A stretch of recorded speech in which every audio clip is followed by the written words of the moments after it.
Hey Geminis, how y'all doing? Welcome. We're going to be taking a look at your second half of July general reading here.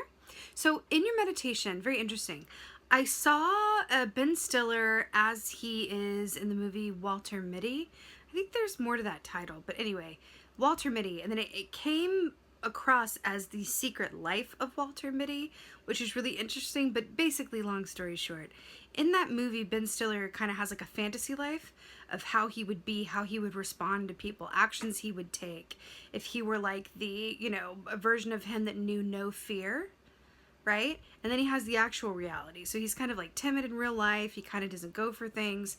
But then he has this like alternate fantasy world where he just like, he gets the girl and he tells the boss like, where they can go and all of this. So I saw this character of Walter Mitty just soaring in the air, like flying amongst the clouds in like a business suit with like a proper suitcase, just flying just completely free and yet still carrying that suitcase, wearing a suit. And then I saw, and I felt like, of course, Walter Mitty as the Gemini collective here, land on this beach, and suddenly the suit went away, and Walter Mitty was wearing like these tropical swim trunks. It felt like, a tropical paradise kind of situation, sitting down by the seaside and just really loving it. But then I saw the suitcase kind of fly down, like it was like he left it in the air and then it just flew down and landed smack like really hard into the sand. And I saw all the papers that were in this briefcase kind of be fluttered about, and it was interesting because it felt like this suitcase was which makes sense. A suitcase is very out of place, like on a beach. And it felt very out of place, and yet he was still there, like with the suitcase, and the waters were scattered, and it was like this weird inner tension of, wow, all the papers that were in my briefcase are kind of scattering about, and if I don't do anything about them, the wind is going to take them, they're going to flow into the ocean, and I won't get them back. But it was this sort of this breath, this pause between knowing this, but not being sure he wanted to actually do anything about it. Really fascinating. Then behind him, like at the very end of the meditation, I saw this elephant walk up and just stand in the background. Hush. Sorry, my dog is making some noise. I saw this elephant come and just stand kind of far off in the background. Elephant medicine is one of the most beautiful, transformative, loving animal energies that you can possibly have working with and for you. Hands down. What I mean by that is that it's a vibration where it's very gentle. It's called the gentle remover of obstacles. It's very gentle, it's very compassionate, it's very loving, it's very patient, but it's also makes things happen. It's also very transformative. Really, really interesting to have come in there for you at the end. There's an aspect of elephant energy that also equates to the hermit in the tarot, which is about, really going inside of oneself to really ask those deep questions and do a thorough check-in of one's inner state and being. It's going, what's going on within me? What's going on? Because we know that our internal state creates our external reality. So if you look around you at any given time and you don't particularly like what you see or what's going on, check your internal state, because that's what it is. The internal state is that like check the engine light on your car, and you can ignore it for only so long, but then like something breaks down and you're like, oh, well, that like check engine light like was on for a while. So that's what that is. That going into hermit mode is really responding to that check engine light in the car, as it were. So really interesting here. Let's go ahead and see what your cards say. Hey Geminis, let's go ahead and see what your animal energy is for the second half of July. What is going on for the second half of July for... Oh, did you see that? It like went boop. Wow. Right on. Okay. So we got the owl here. This is really beautiful. So the owl energy, first of all, whenever you get an animal energy that is of your like element, that is always very auspicious for the time period of which we are speaking. So air energy for air energy, beautiful. Now the owl is very much about clear seeing, right? Ted Andrews, in his Animal Speak book, who's one of the foremost authorities on animal medicine, highly recommend that book if you're keen, says that the sun lives through the owl at night, which is saying that it's not only at nighttime that the owl can see clearly, but it sees just as well in the night as it does during the day, right? So with this, it really speaks of being able to see internally as well as externally. Now, this is very interesting, given that we had the elephant, which is that hermit energy, coming up in your meditation. So there's an aspect of the owl that also lends itself to the high priestess energy, which is about intuition, insights, but also it's really seeing through illusions or hidden aspects or things that we may not want to necessarily look at. Again, with that check the engine light. Now, another aspect of owl energy equates it to the 10 of Cups in the Tarot, which in this context speaks of the happiness that is possible on the other side of seeing things clearly. Right? Really lovely. This is very auspicious. Let's see what's going on. Let's see what's going on for Gemini. Right. Cool. So we have the Three of Wands here. This is really, really stunning. So Three of Wands, first of all, the wands are about the actions that we do or don't take, usually around the work that we love to do or around the interpersonal relationships of which we're passionate, right? So it's about action, though. The Three of Wands, first of all, we have the moon here. We're just talking about that with the owl, right? The Three of Wands is very much about things moving forward for you as a result of your own actions and intentions, but also people coming in to help you. So this bird here set the foundation with the Two of Wands here, done the work, put in the time, and then another bird comes to help it out and gives it another wand, right? So it's about that help and that aid and that support that you're attracting in as a result of the efforts and the foundation that you've already laid and made. Why do I feel like you're going to be getting some assistance here? But I feel like it could either come as somewhat of a surprise or just in the nick of time. Just in the nick of time. Something about this. I feel like you could be on the verge of making a decision about something or moving into a new chapter or deciding, what do I do now? Because that energy of Walter Mitty on the beach, like, should I pick up the papers and thus commit myself to this suitcase lifestyle? Or should I just let it go and thus commit myself to this beach reality? It's that Two of Swords / Five of Wands tension that I'm picking up on. And that's what this feels like here. It feels like there's going to be a crossroads of sorts or a moment in time where you're like, what do I do now? Which way do I go? Should I move on this? Should I call this? Should I switch this up? And that's when something's going to come in and go, whoop, here you go.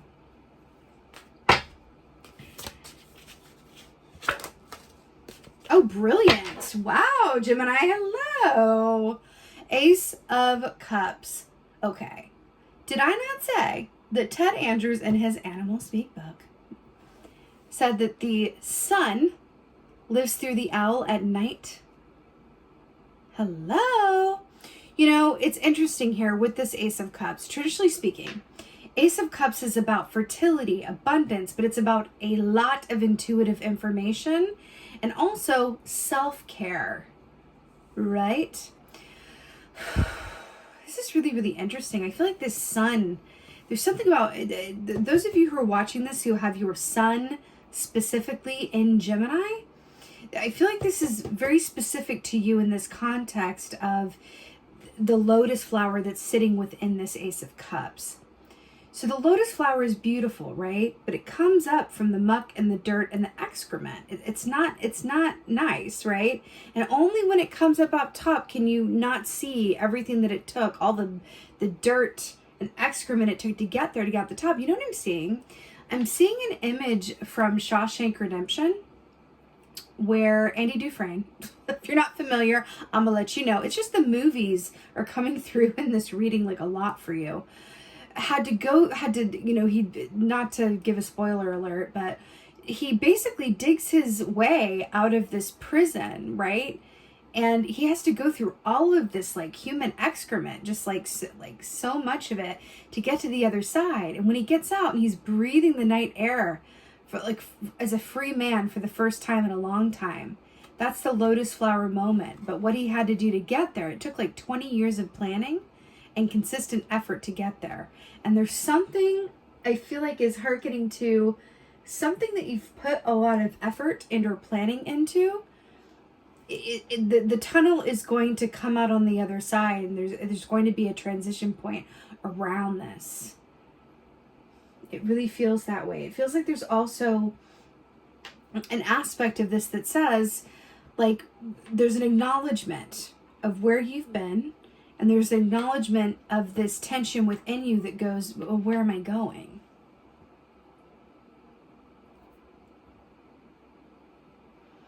You know, I'm really drawn to these feathers down here too that feel like they were shed. Here, I don't think, it could be a magpie, I'm not quite sure. Anyway, these feathers that were shed here, and then we have the lunar moth here as well. I feel like there are aspects of your reality, your situation, or your inner life, kind of like Walter Mitty in that suitcase with all the papers flying around. There's an aspect of this that says, what are you willing to have end so that something new that you really want can begin? What else is going on? Oh, really? Sometimes it's so on the nose. So you have the death key here, which is about endings and beginnings. We were just talking about that. You have another owl here as well, with the death key carrying this poor little mouse. You know what's interesting here is that both of these are about clear seeing. Owls are about clear seeing, we said that, right? But mice are about seeing the details of things and being able to see things from a perspective that nobody else can. So there's a bigger picture than the finer points of details. But here's what I'm really drawn to. The mouse is in a point of surrender to this owl. The mouse is at end of life here. Thank you for your service, right? Or thank you for your sacrifice, really. The mouse is at end of life with the owl. And I feel like there's something dying away in terms of the finer facts and figures of something. You've already put a lot of that time and work and effort in, and the owl is coming in to say, again, what I just said. What aspects of you and or your circumstances are you willing to let die so that something new can be birthed? That's what this transformative energy is, right? And look at the white feathers I was drawn to say that in the moth, and then look at the white feathers of the owl. It's really, really interesting here. But this does feel like transitions and moves and phases and things, you know, coming to completion points so that something new can begin. But I don't feel like this is without some form of resistance or sadness or loss. And I do feel like the relief may be more palpable, or the excitement over something new may be more palpable than the loss. But at the end of the day, when things end, or when we transition from one state to another, there is an inherent bittersweet, you know, feeling that comes along with that. And again, with that Walter Mitty sitting on the beach, like going, do I really pick up these papers in the briefcase and this commit myself to this, you know, where I was, or do I really let it go and embrace, you know, this sand reality? You know, what's really interesting with that too, and what's coming to mind, it's in this deck. I'll show it to you. So what comes to mind with that is there's another aspect of the elephant. I'm going to try to find it in this deck. Maybe use this deck. That speaks of the elephant in terms of Three of Swords energy, which is very much about heart pain that's directly linked to the past. Elephants are associated with the past because they have very long memories, they're highly intelligent, they mourn their dead, all of that. So I feel like this elephant in the background too for you is very much about what has been. Mourning it if you need to, right? There's something in that. And then allowing yourself to really see it, to release it, right? That's the thing. Like, we can think that we release things and they come back to us in really surprising ways, either when we're triggered or when the cards are down, as I put the deck down. So it's really about engaging in a sort of vigilant self-awareness. Is this literally going to be the last card in this deck, though? Maybe you're not meant to see it, but I could have sworn in this deck, maybe it's in this one. There's one of these decks where the Three of Swords is kind of shown with this elephant animal energy attached to it, and I think it's Oh, there's an elephant with 2 of cups. But it's the tusks that are sticking up out of the heart. And again, it's so often heart pain, right? Directly ties us to the past and what has been, right? When you think about mourning, we've mourned what we've lost. We have so much pain that is connected to the past that it affects us, sometimes subconsciously. Sometimes we can be affected by things from a subconscious place and not even really be aware of them.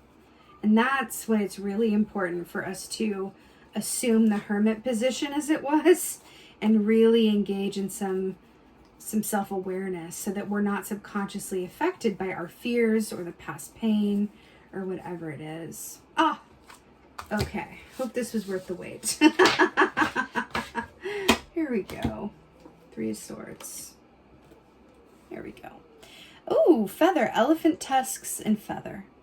I feel like this is an aspect of your reading as well that you're really being asked to be cognizant of so that you can release it. Now, what's really interesting here is in Egyptian lore, when you would die, your heart was placed on there was a scale, right? Placed on one side of the scale and a feather on the other. And if your heart was lighter than a feather, then you were able to pass through to the afterlife. But if it was heavier, then not so much. So this speaks of having a light heart as well. And I feel like that's really coming through for you. But I love that it's coming through with that elephant context because, again, it's very gentle, very forgiving, and very patient. I would also say, allowing yourself to be patient within all of these changes that are afoot, because even though they're happy, even though the changes, remember what I said?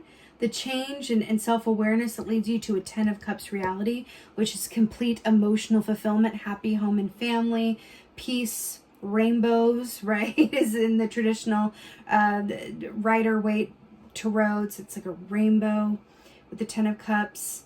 It's also about allowing yourself to mourn what has been, feel that loss, really reflect on where you've been, and really allow yourself to move through these changes in a way that feels like it is actively engaged in your own self-care, right? And going at your own pace and really serving you. That feels incredibly important. There's definitely a change afoot, Gemini, for sure. Let's see what your advice is. Advice for, oh, really? I like it. I like it so much. Page of Wands. This is so brilliant. So, first of all, I want to point out, Page of Wands. This is the beginning of this court card suit, right? So this is the youngest energy, which speaks of what? New beginnings, right? Beginner's energy. But why I'm so obsessed with the Page of Wands is because when this comes up, we're being asked to have courage and be brave and take risks. And to come at life and any kind of potential or obstacle or anything at all of the plethora of things that life holds, with a attitude of curiosity. See how curious this lizard is, right? Curiosity over judgment, right? And I feel like that's your advice. In regards to your own situation, in regards to the potential of your life, curiosity, not judgment. It's really, really beautiful. And then also having courage and being brave and setting out on these new adventures and these new paths ahead. You got the Death Key, and then your advice is the Page of Wands. Mourn those endings, let them be where they are, and then really commit to this Page of Wands. I feel like the equivalent of this would have been Walter Mitty on the seaside, letting those papers go and letting that suitcase just fly out to sea. Right? Let it go. Really embrace the new. I like that we have the desert landscape there as well. Really beautiful. Let's go ahead and get an oracle. Feeling like the earth magic.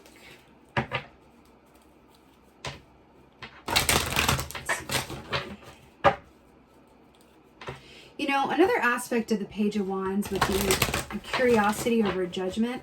This can be very simple in terms of, you could have an idea for something or have a job opportunity or have, whatever it is. And instead of thinking your way out of something and going, oh, well, that wouldn't work because of this. Oh, but what if I did this? What would happen to this, right?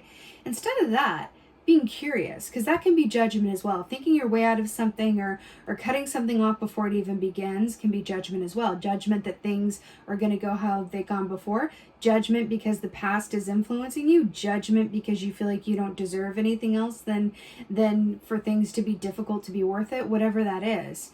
But curiosity might look like, okay, well, here's a potential here. What might that look like? And then from that, well, if it did look like that, how might that feel? And if it felt like that, then what might happen from there, right? Curiosity is the breeding ground for solutions. And that's the point. Curiosity is the breeding ground for solutions. Let's get an oracle. Oh my God, stop and repeat. Rainbow blessings. Did I not just talk about the rainbow that is on the 10 of Cups and the Tarot? Did I not though? Rainbow blessings is very much what it sounds like. It's a beautiful time. This also comes what? After the storm. So this is really saying, like, allow what needs to end and really embrace the potential of everything that could be that is yours. Right? There's also, I'm hearing, Brene Brown talks about this, and I don't think I'm going to be able to quote it directly, but she basically talks about in the moment of greatest joy, we in the same moment, kind of cut it off at the heel and damper it with fear. Oh my God, I'm so happy. This can't last. What's going to happen that's going to be awful, right? Because with everything good, something bad comes. Or, oh my God, I'm so happy. And then I have this visual of like the person I love the most, like dying a grisly death because I'm so happy. It's like the joy capturer where it just keeps you from truly feeling the full capacity of joy because you want to save yourself from that potential, that very scary potential that one day or in whatever situation that joy may go away or be met with some sort of sorrow or loss. So look it up if you feel keen, but Brene Brown talks about this in her book, Daring Greatly. And I think that's an aspect of the Page of Wands as well, with the Daring Greatly. But rainbow blessings. This is a beautiful time for you. It's a really, really beautiful time for you. Again, letting go of what wants to end, really embracing these changes through the lens of self-care. You have some really good love around you too, by the way. When the Ace of Cups comes up, it's not just about self-love. It's about having the kind of love that is so abundant that that can't fit in a single cup, right? It's really beautiful. And then you have the rainbow and the 10 of Cups here. It's really, really stunning. So Gemini, lastly, I'm just getting a message to really be kind to yourself. Really be kind to yourself in your thoughts, in your deeds, your actions, your words, your everything, your self-care. Really be kind to yourself and really treat yourself as you would a child that you love very much that is going through a time of change and maybe needs some encouragement to really know that they deserve to live the kind of life that they could only dream of up until this point, whether it's like flying in the sky and landing on a beach somewhere and getting rid of the suitcase, or entering into a new line of work, or entering into a new time of life where things are going to look different for the better, but different, right? But this is really beautiful, Gemini. I'm sending you so much love for the second half of July. I so hope that this helps and resonates. If so, please do let me know in the comments below, because I love reading your comments. Please like, share, and subscribe. I would so appreciate that. And with that being said, just thank you. Thank you so much for being here. And most of all, and as always, thank you for being you. And be well. Until next time.